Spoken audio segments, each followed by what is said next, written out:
Hi again, and welcome to the final part of An Introduction to Sleep. In this video, we're going to be talking about different tips and tricks that you can incorporate into your life to improve your sleep hygiene, which is really just a fancy way of saying improving your ability to get good sleep. And these are all changes that you can make in your life to some extent now, if you have the resources, and if not, things that you can maybe think about, changes that you can make in the longer term that would help support your sleep.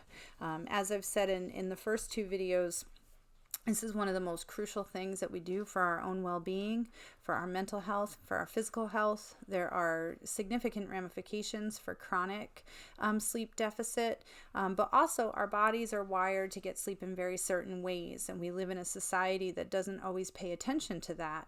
And so sometimes we have to create some boundaries for ourselves to help minimize the impact of living in an electrified modern society.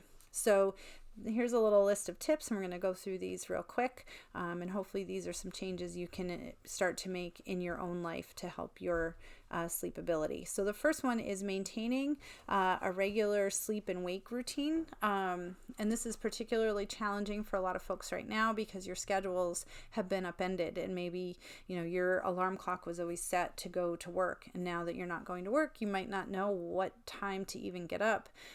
Using the cycles of day and night is a good guide. So if you're able to get up shortly after the sun comes up, that's going to be a good starting point. So maybe 6-7 o'clock in the morning, 8 o'clock in the morning is still fine, because that's still going to allow you to get to bed somewhere between 10 and midnight, and so that's a pretty good schedule if you could get on that. But it's important that even if you don't have to wake up to go someplace, that you are still waking up. And as I said in a previous video, establishing some kind of daily routine for yourself and a schedule for yourself, even in the absence of a structured work or school schedule, I think is going to be really helpful in helping to maintain this sleep schedule. So they all kind of, work in together a little bit. Move throughout the day. So exercise is going to help you in a variety of ways. Getting outside is going to be really great for your mind and your body, but even if you're exercising indoors or just finding ways to move, they don't even need to be exercise, it just needs to be movement. Movement and exercise and physical activity helps produce endorphins. Endorphins are really great ways to combat anxiety and stress, and grief and depression, and all of kind of the negative emotional states that many people are dealing with right now. But also just, if you expend energy throughout the day, your body is going to need to then recover. And so it's going to need to rest. So you're creating a circumstance in which your body is actually going to be looking for that opportunity to get some rest. Limiting caffeine, especially later in the day, and alcohol in the evening if you're having a hard time sleeping. So caffeine is pretty straightforward. I think a lot of people are aware of that. But a couple things I would also add is looking at different places where caffeine can be hidden. So we think about coffee, but we might not be thinking about different types of tea or soda or chocolate or other places where there might be hidden quantities of caffeine that could be impacting your sleep. And for many folks, we might look to a glass of wine or a cocktail as a way to relax at the end of the day, but for a lot of people, it can actually really have a paradoxical effect and cause racing thoughts or different types of agitation that would inhibit our ability to get good sleep. Alongside that, I would also say watching just heavy meals or late night snacking. Sometimes, if your body is dealing with digestion, it might inhibit your ability to sleep. And so thinking about when you might want to cut off caffeine, whether or not you want to partake in alcohol in the evening, and then looking at when you should just stop eating altogether. And those are going to be different for every single body. And so you need to play with it and find what's right for your body. And then using your bedroom only for bedtime activities. And I do think that this particular one requires a COVID caveat, which is right now it's a little bit hard for a lot of families. You might have multiple kids at home doing schooling. You might have multiple partners at home working from home, and perhaps, some of those individuals in your house need to do those school or work-based activities from the bedroom. One of the things that you could do to minimize the impact of that is to maybe set up a separate space in a bedroom that is a workspace. And if you can do that by not working from or on your bed, I think that that would be really helpful. But what that is about, whether or not we're all sheltering at home, is this idea of that you will cue your body for bedtime when you're in bed, if your body begins to understand that that's what you do in bed. And so bedtime activities, we'll keep it PG, sleeping, and other things that you might be doing at bedtime. That should really be all that you're doing in your bedroom as much as possible. And again, I do recognize that that's different now because we don't have the luxuries that we had even a month and a half ago. But looking at different creative ways of setting up the space might help minimize some of that impact of doing other work from your bed. Before bed. So things that you can be doing, turning off overhead lights and dimming the lighting at least an hour before bed. I have really tried to limit the use of overhead lights in our house, and I switched to lamps that have lower wattage bulbs.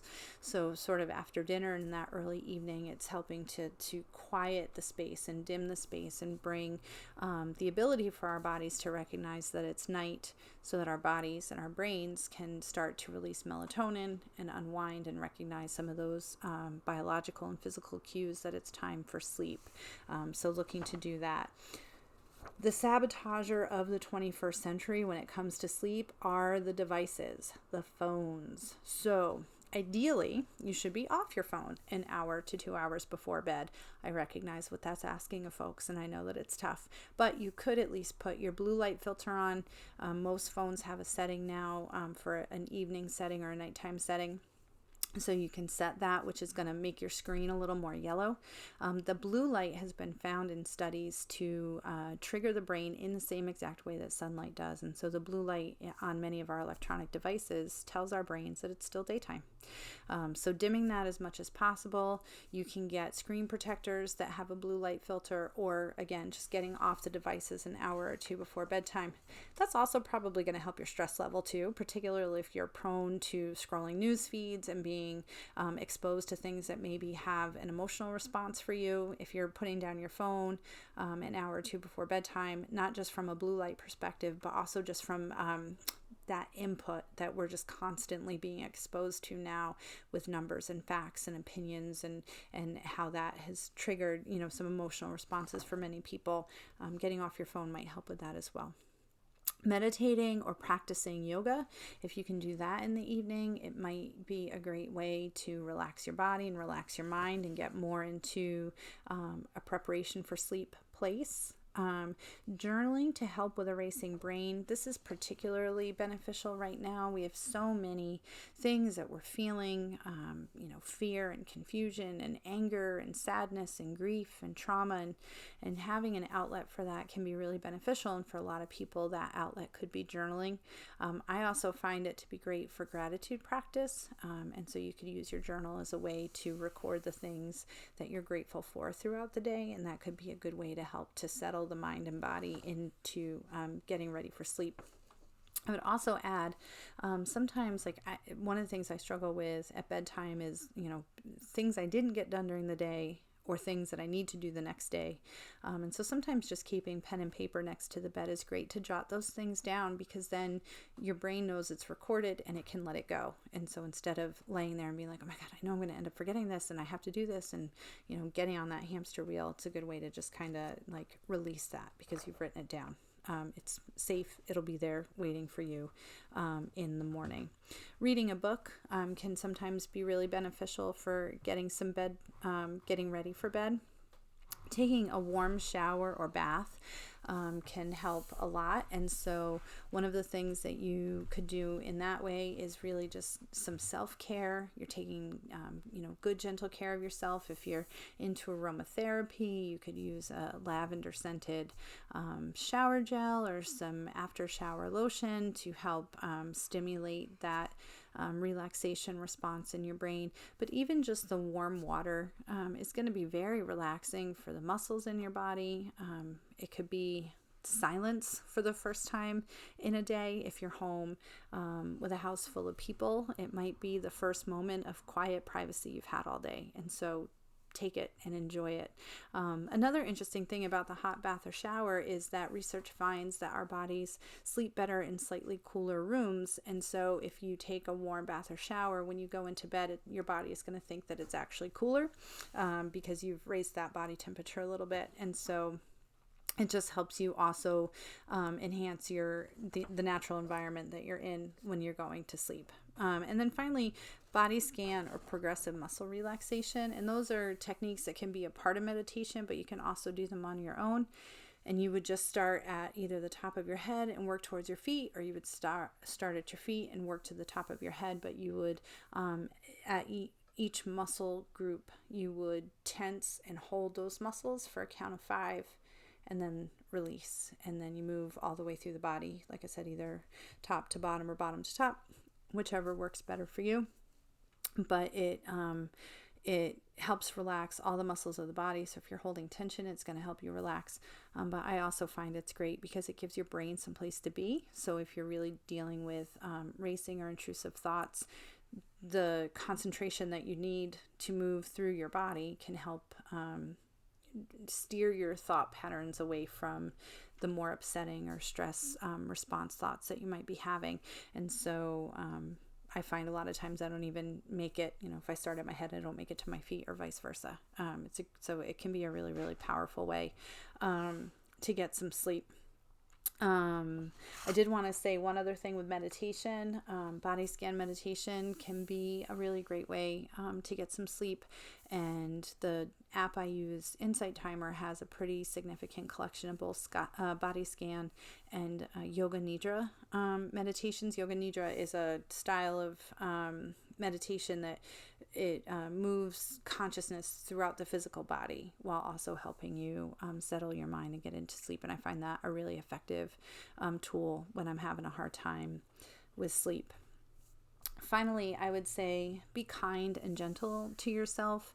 I think the moment you get frustrated that you're not sleeping, that's going to have a sabotage effect on your ability to sleep. So recognizing that even if you're cuddled in bed and you're comfy and you're not moving your body and you have your eyes closed and you're paying attention to your breathing, all of that is going to have a positive impact on your body and mind as well.